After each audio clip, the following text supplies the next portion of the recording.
Hi everybody, welcome back to the channel. So not a lot of people know this, but I don't like Tudor watches.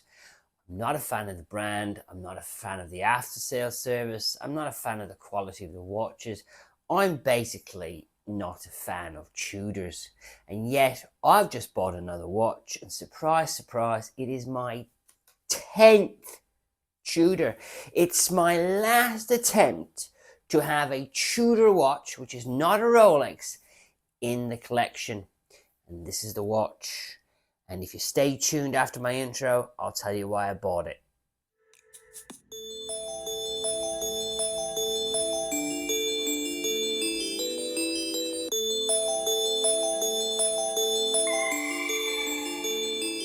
Any ideas?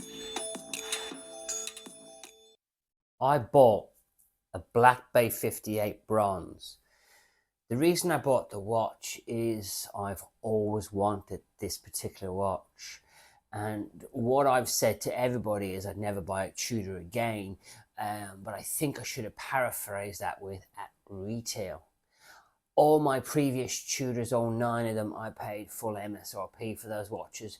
One of them I did get discount on. My first Tudor I got discount on, but the rest of them was full MSRP. And I had problems with every single watch. And if you keep watching the video, I am actually going to go through each watch. I'm going to show you each watch I own, and I'm going to tell you a bit about the watch.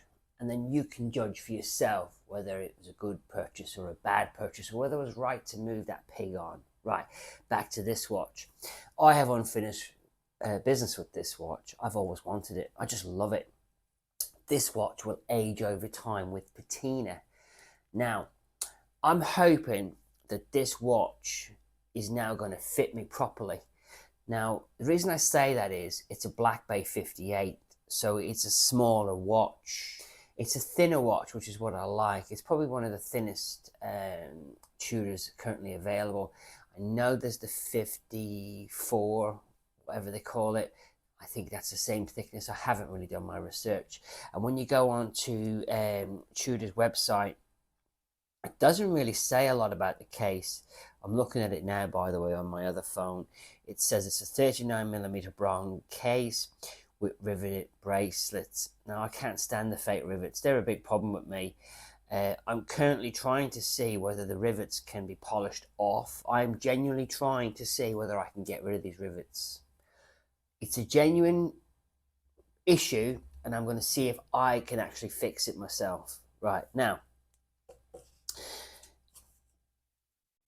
this watch should be an interesting purchase.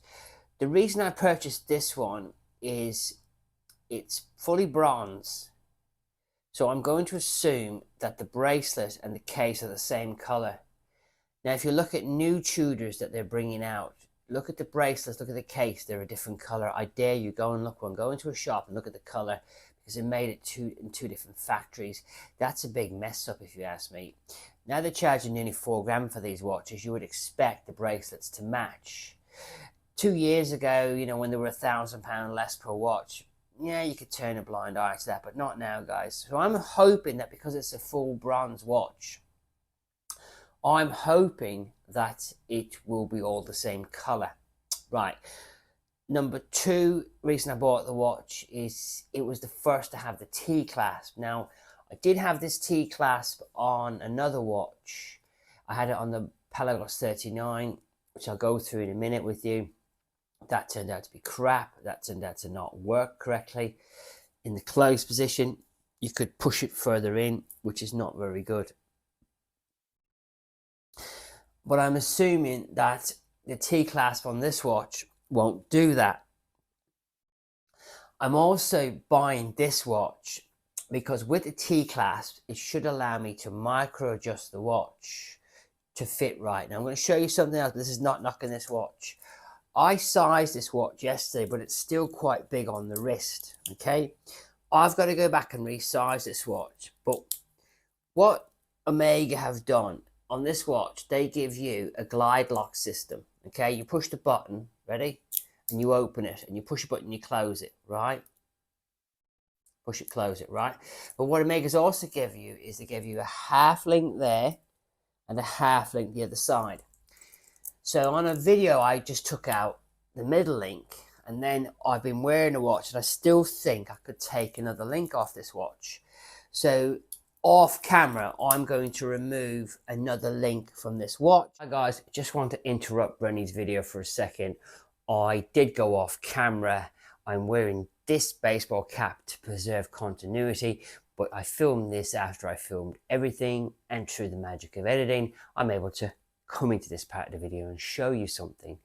I talked about the bracelet in that video, and now I've said that I would go off camera and I would fix it, and I did, and I went back, and I'm going to show you what I'm talking about half links and adjustable clasps, just so everybody's clear what I'm talking about, that most Tudors don't have this. Now you'll see that the bracelet's got a lot less flex in it. It's not slack, but it's not as slack as before, but it's still got slack. Does that make sense? And all I've had to do is just simply remove one of the half links. So they're all full links, and on that side, you see that half link there? Well, when I started, there was half link either end. And let's say that the bracelet then became too tight for me. And I've done it tonight, which would be the most hydrated you are, and it's still loose. But let's pretend it starts to get tight for some reason. All I would do then is I would go to this push button here, and I would do this. I would extend the bracelet, and it would be slackened to whatever I wanted. Does that make sense? And again, all you do is click it back like that, right? Now, none of my Tudors had that facility, sadly. And my biggest bugbear is that they're now £1,000 more, and there's still the same old clasp, the same old bracelet. Do you get what I'm trying to say to you? I'm not just, you see how it's holding a lot better now, but before it was flailing. They're just not worth it, guys. They really need to move with the times on their clasps, and they need to, as standard, put half links on their bracelets. That's just an observation from a previous owner. I hope this clarifies what I was talking about before. And then I think I'll get it perfect. What you want is when the watch is on your wrist, you want to be able to get your finger in like that. And I can get probably 2 fingers in at the moment.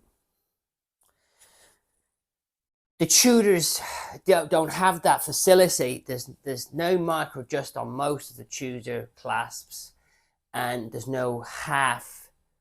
I've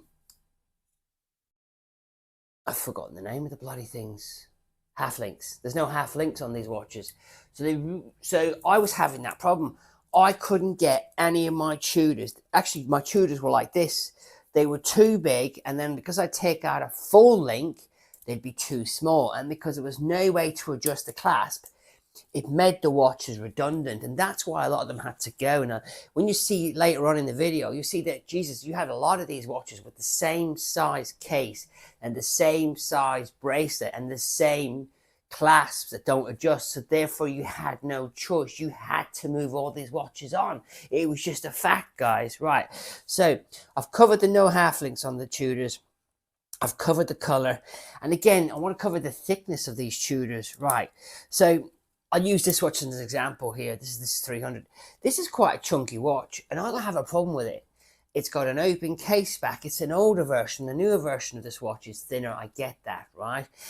But with Tudors, right, they're not open case backs. I mean, there is 2 of them that are open case back, and one of them I really like, which is the 925, which is the silver one. I like that one. And they also have the really expensive gold one. That's garbage looking. For 14 and a half grand, you can buy a lot of other watches. 321 maybe. Right, so I don't want to go off track here, but you see how thick it is, right? I don't mind that. I got this quite reasonable. But what I don't understand is the Tudors, they're not open case back yet. They're still thick. They make the GMT, which has a date wheel, which is thick. But then they make the Harrods in the exact same case without a date wheel. So no need for it to be so thick. Does that make sense? I know I'm going off track here. But Tudors are too thick. So I'm hoping that this new watch here which is a 39mm case. I'm hoping it's going to be a lot thinner. I'm going to assume it's 12mm thick. I'll have to look at other people's reviews, to be honest, because the Tudor website doesn't say anything about the thickness of the watch. It's pretty much useless on spec, what you're getting for your money. Right, now, one of the thing about this watch that I really like is it comes with a free NATO strap. And what else do I like about the watch? I just like the watch. I like the look of this watch. I really do think it's an attractive watch, and I think it's a good purchase. Now, I got it very reasonably priced. I got it from Gary and Daz at Lifestyle Watches in Edinburgh, and they really looked after me on the price. I'm trying to do the numbers on the watch, but I know that it retails at $4,190. I didn't pay anywhere near that for this watch. Spoiler alert, £2,850. I know, what a bargain. £2,850. Now, there's also, they've done me one favour, and James at JJB Watches did me the same favour. If I didn't like this watch, James would have taken it back. If I don't like the bronze, Lifestyle Watches will take it back. Good deal, eh? Now, the way they did that deal for me, they're currently selling the bronze at $3,000, and I'm paying for it via bank transfer. Does that make sense? So that's why they knocked a bit off. So I think if somebody else likes this watch and I send it back and they give me a refund, it will be back on the website. I think it's $3K. I think if you're willing to pay by a bank transfer like I did, you would get the same discount at $2,850. You'll have to communicate that themselves, and I will keep the watch for a week and see what I think of it. Right, now, I'm now going to go through every Tudor I've owned and what I honestly thought about them. It's a long video, but if you're really interested in why I don't like Tudors, stay tuned, because there's more to come. So the first watch that I purchased, the first Tudor, was the black base stainless steel. Now, I've noticed on the website they call it the black base steel. I think I call it stainless steel because the bezel was stainless. Now, the serial number for this watch is M79730. It's a great watch, and you can pick them up really cheaply now. You can pick them up for under £2,000, guys, or 2.5, 2.4, privately under 2. I sold mine for 1,800, would you believe? So I lost almost £900 on that watch. And it was the first Tudor I bought, and it was the second last Tudor I got rid of. And I had same old problems. I couldn't get the bracelet to fit right. No micro adjust on the clasp. No half rivets. It was a thick watch. It was a gorgeous watch, though. Don't get me wrong. It actually ran pretty well as well. But I think the biggest problem I had with the watch was I couldn't get it to fit right. I literally couldn't get it to fit right. Okay. Now, if you go on Tudor's website, they don't say about the thickness of these watches, but these are thick watches. And when you go into the shop and buy them, you have that new feeling, and then only a week or two later, you've got it on your wrist, and you go, you know what, you're thick. I might have made a mistake here, but it's too late then, guys. Also, I did notice a lot of the new ones that are coming out of the factory, the bracelets are made in a different factory, so you'll notice that the bracelets don't match either. So there you go. But again, that was a great watch. I didn't have any major issues with it apart from the usual. Right. Let's move on to the next watch that I owned. So the next watch that I owned was a Black Bay 41. It was a pretty watch. It was a silver dial. I think they called it sunburst dial. It was quite reasonably priced, but it wasn't an OP, and I bought it for the wrong reasons. I mean, I'm looking at it now, and it is a pretty watch, and it's pretty dull if you ask me. Part of the reason why I bought it as well was I bought it for the bracelet. I bought it because it didn't have fake rivets on it. They call it faux. They're actually fake. Faux is a fancy word for fake. And I thought, well, I could nick the bracelet, couldn't I, and put it on one of my other Tudors. And at the time, I think I had 7 Tudors, so it made sense to me. I didn't wear the watch very much, and this one was really badly inaccurate. I mean, you're talking 17 seconds to 14 seconds slow per day. I mean, if you wanted a watch to keep good time, this was not the watch for you.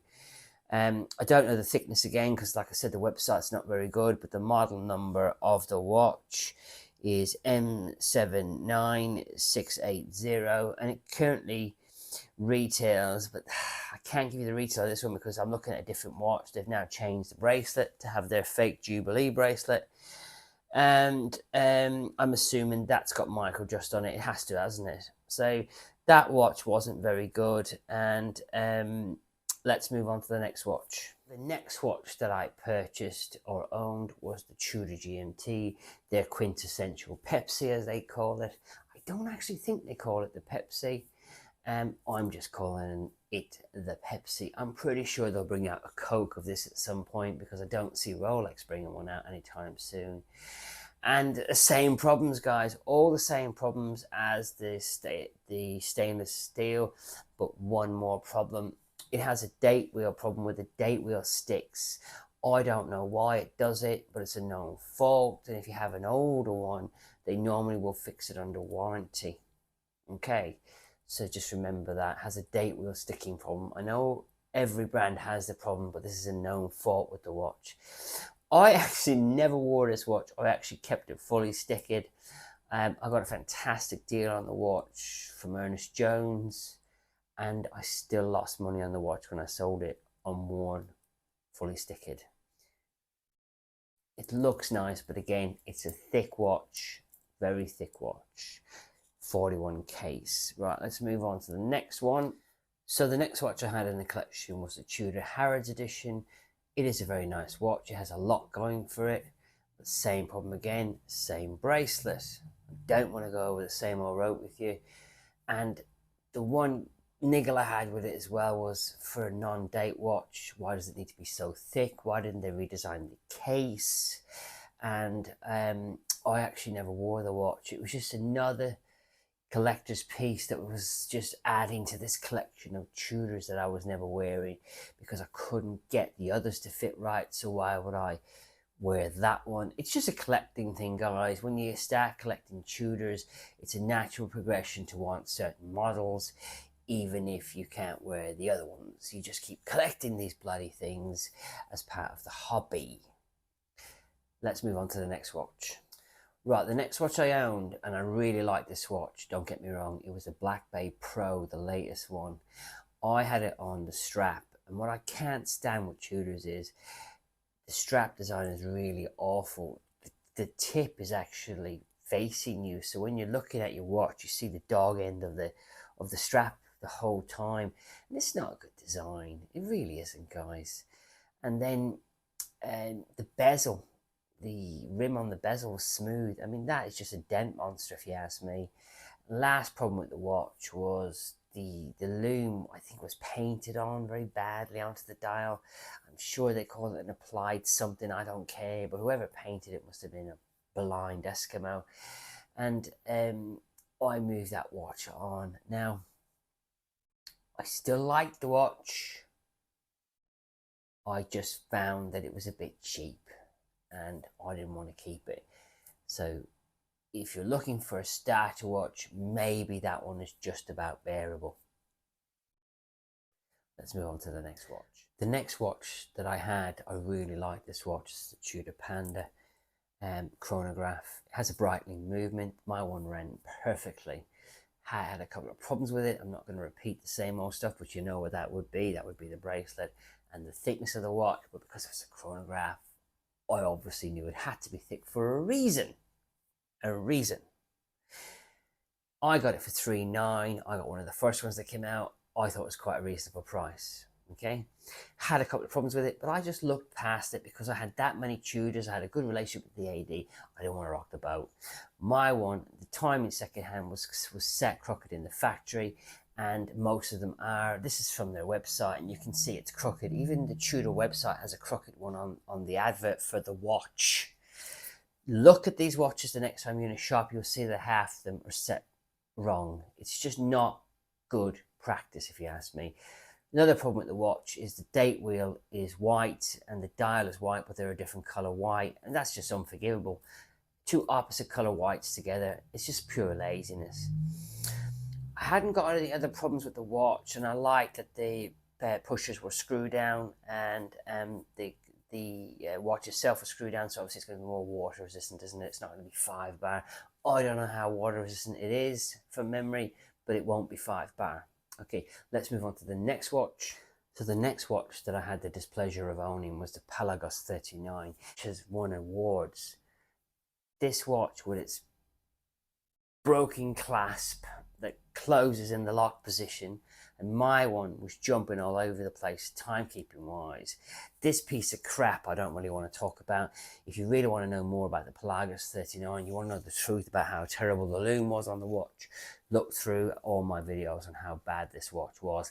And that was my last attempt of having one Tudor watch in my watch collection up to today. So let's hope that my latest purchase isn't as bad as this piece of garbage. So the next watch I owned was the MN21. I'm saying the MN21 to confuse you. Tudor makes an FXD, and at the back it's 21, 22, now it's going to be 23 and then 24. And there's no difference between the watch except the warranty's about to expire, if you ask me. But this watch was a new watch. It only came out in November, and they only sent out maybe 3,000 worldwide. My AD got 1, and I was lucky enough to get the watch. Now, I did like the watch. I liked the look of the watch, but because it was so coveted, it ended up staying in a safe. And I didn't like the fact that I had to wear it on a NATO, even though I love NATO straps. This watch is only designed to be worn with a NATO. It's got fixed lugs on it. That's why it's FXD, fixed lugs, get it? And it's supposed to be a Marine Nationale watch, but the real Marine Nationale version that they made, if the Marine Nationale really does wear this watch, has 2 lines of text, and they even make a left-handed version, which they sent to another country. So real double standard here. There was that many versions of this watch floating around. I would have thought that the left-hand version of the FXD was rarer than an MN21. And I would have also thought that the 2-line version of the MN21 would be the one to own. But still, a lot of people in the group seem to think that an FXD MN21 is worth something. It's not. So I remember sitting in this exact room when I was about to sell it, and I labored over, keep it, sell it, keep it, sell it. And then I thought, no, I'm going to get the Pelagos 39 instead, because that's got a bracelet on it, similar watch. I didn't know the loom was going to be so bad on the Pelagos 39. I didn't know the bracelet was going to be crap on the Pelagos 39. But that was my reasoning for moving on the FXD MN21. And that is the only Tudor that I didn't lose my ass on moving on, would you believe? No, I actually made money on that watch, which is very unusual for me. I have a history of losing money on watches, and I still am. That's all of the Tudors. I will go on to the summary, and then we will end this very long, dull video. So there you go, guys. 9 Tudors in a row. Most of them were garbage. I've always said Tudors are crap. Always said Tudors are not Rolexes, and yet I've gone and done it again. I've bought another Tudor. I've bought a 10th Tudor. So obviously I'm never going to learn, am I? But maybe there is a slight learning there. This time I saved, I believe, 35%. Never paid full retail for the watch. So hopefully I've done well this time. Who knows? The next video will be the unboxing video, and that should be a corker. Thanks for watching, and I will catch you on the next video.